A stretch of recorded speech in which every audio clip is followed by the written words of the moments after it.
आप और हम श्रद्धांजलि अर्पित करने को एकत्रित हैं।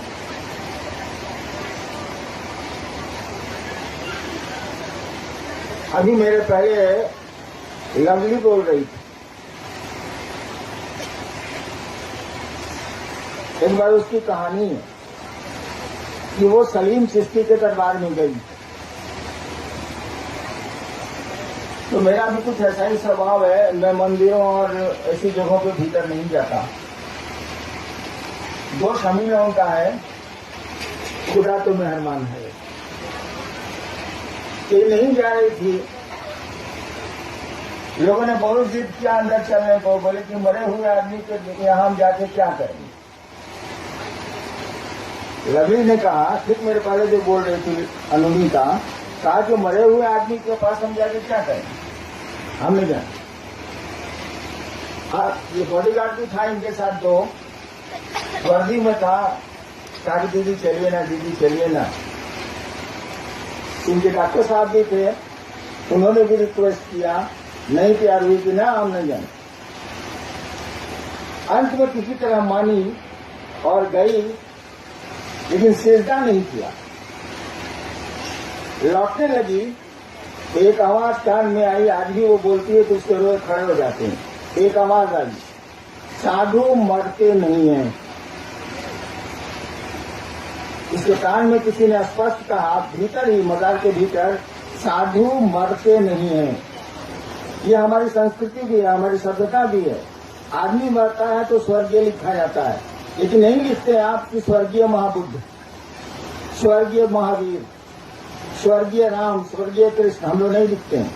किसी साधु के पहले स्वर्गीय नहीं लगता है। आदमी के नाम के पहले लगता है, अंग्रेजी में लेख लगता है, लेकिन साधु के नाम के पहले स्वर्गीय नहीं लगता।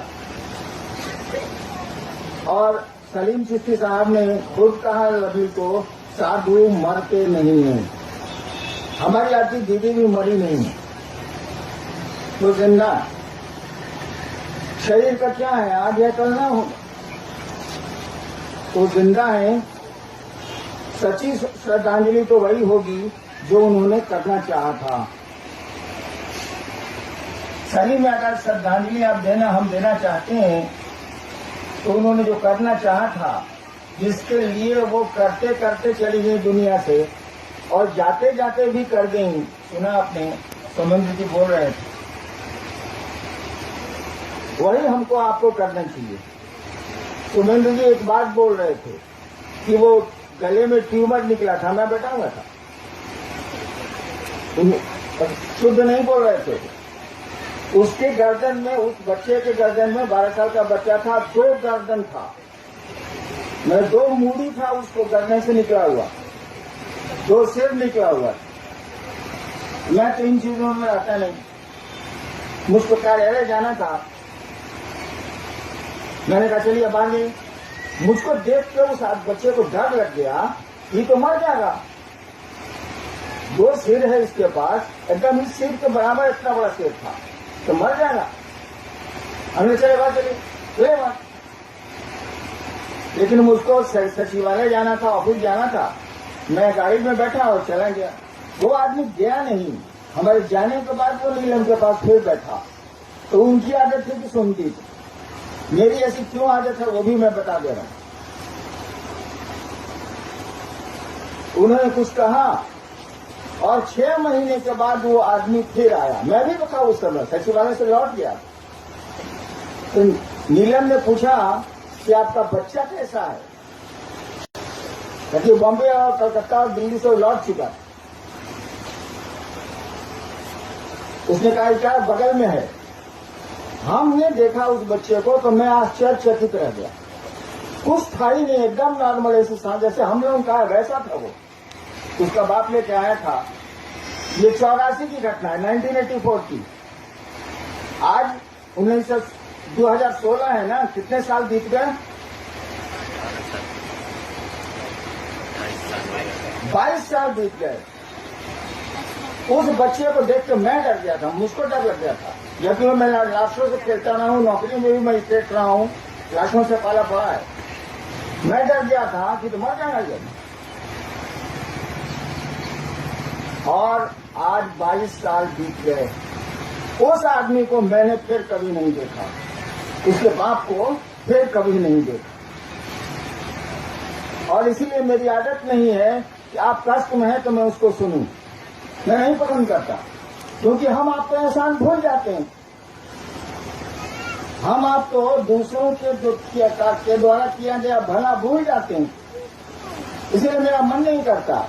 लेकिन दीदी उल्टी थी, दूसरों की बीमारियां खोज लेती थी, और वो जब ठीक हो जाता तो फिर वो कहाँ जाता था कोई ठिकाना नहीं है। रांची में एक आदमी है, वो बच्चे की लाश लेके आया था हम लोगों के पास, रांची में रहता, लाश लेके आया, लगभग बच्चा मरा हुआ था। उन्होंने कुछ कहा और बच्चा चला गया, फर्स्ट क्लास है, बहुत अच्छा है। उस घटना के आज 30 साल से ज्यादा गुजर गए, वो आदमी फिर नहीं मिला मुझसे।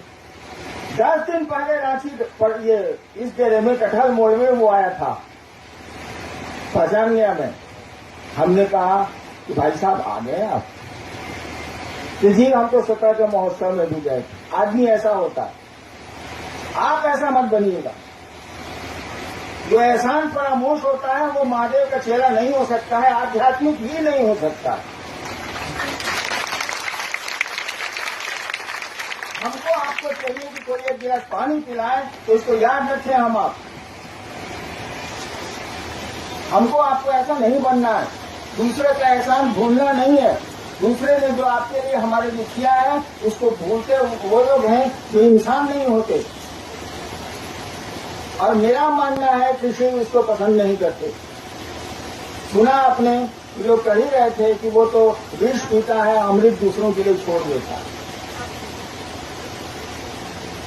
तो दीदी को सही श्रद्धांजलि तो यही होगी कि जो उन्होंने करना चाहा था, करना चाहती हैं वो हम सब मनोयोग से, मन से करें उसको, और दुनिया में शिव शिष्यता का परचम आगे बढ़ाएं, लहराएं।